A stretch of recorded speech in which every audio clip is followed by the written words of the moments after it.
Okay, my name is Adebisi Odeyale, and today I'm going to be showing you how to add products to my storefront child theme, and this is the finished work. Okay, because of time constraint, I'm not going to be able to show you every step, but I'm going to show you how I got to this point. Okay, so this is, like I said, this is the end result of me adding three products: cybersecurity, web design, and WordPress. And this is supposed to be educational materials, and it's downloadable. And these are the price tag. Okay, so let me take you to how I got to this point. I'm gonna log into your team, into your dashboard, and go to products, and you're gonna click on add new.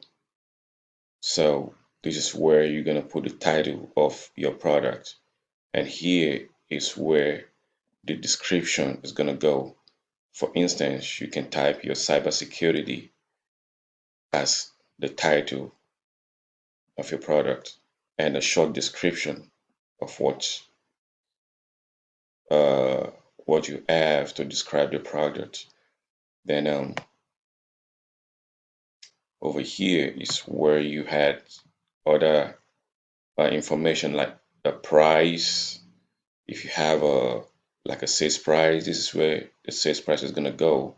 And if you have the price, this is where the actual price. And if you want it to be downloadable, this is where you click, okay? And you can set all the parameters, okay, over here. So if you add your image, this is what you add. This is where you go to add the image, okay?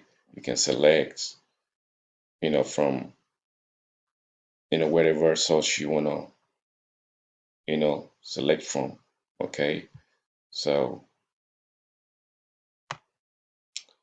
and then if you have more product description, this is where it goes.